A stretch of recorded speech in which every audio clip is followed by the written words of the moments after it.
Most historians agreed that magic had come about, associated with the life of Christ, given that there were 11 schools, equal to 11 apostles minus Judas. Whoa, hold the phone. Did you just say magic comes from Jesus's buddies?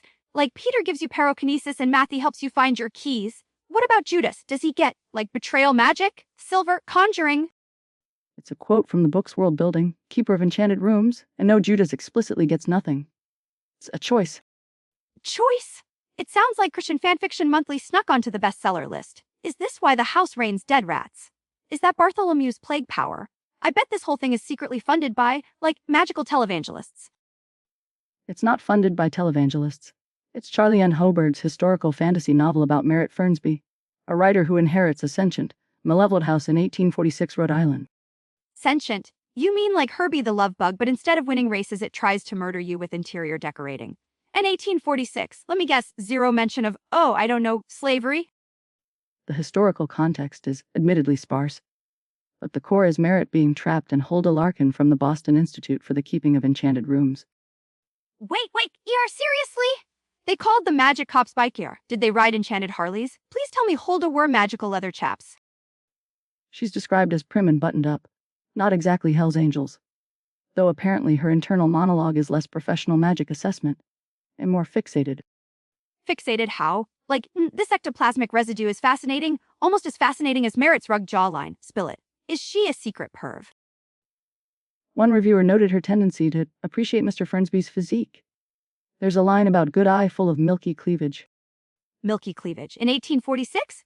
Was she wearing a low-cut corset while battling poltergeists? This Hulda sounds less like a bi-car and more like a Victorian HR nightmare.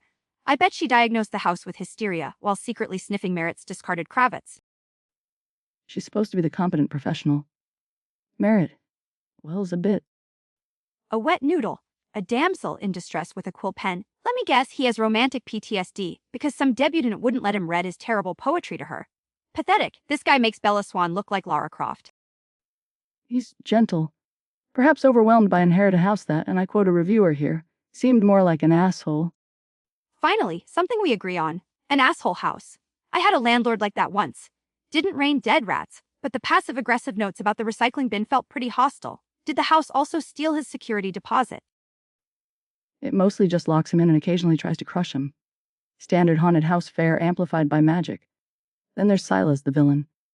Abusive magic dad killed his parents, steals magic. Ooh, edgy daddy issues and magical murder? Now we're talking. Is he hot? Please tell me the villain is hotter than the soggy biscuit hero. His description is more oaky creepy than convenky creepy. He apparently steals life force through gruesome means, which clashes rather violently with the supposedly cozy tone of the rest of the book. Cozy?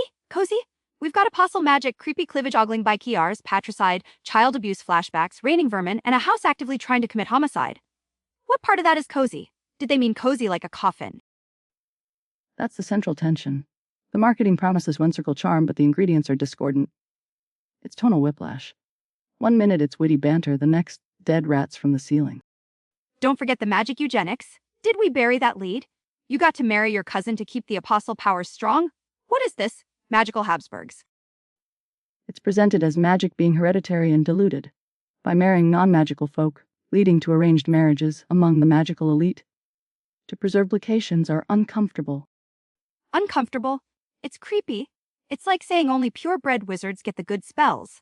What happens if a Matthew magic user marries a Thaddeus magic user? Do their kids shoot fire and find lost things? Or do they just get, like, magically mediocre kids who are good at taxidermy?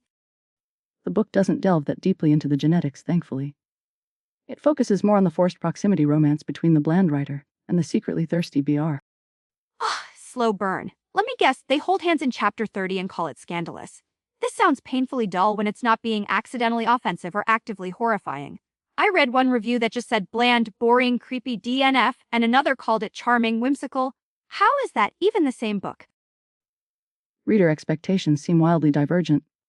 Some embrace the quirk and others are put off by the apostle connection, the historical gaps, the tonal shifts, or Hulda's unprofessionalism.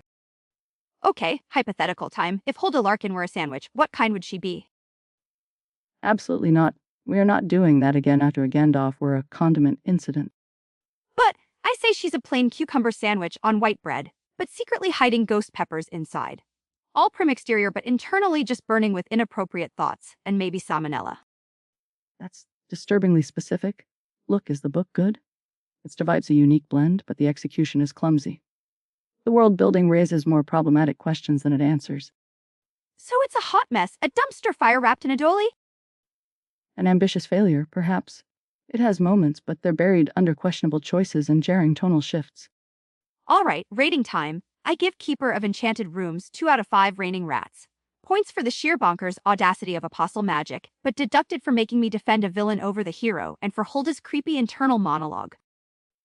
I'm going with 4 out of 11 faithful apostles, but the trithological and ethical implications are too bizarrely handled. The history's non-existent, and the cozy label feels like false advertising. It needed serious editorial intervention.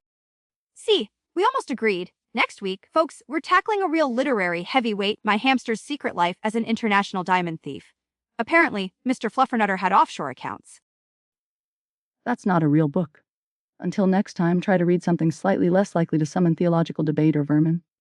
This has been Heartbook Radio.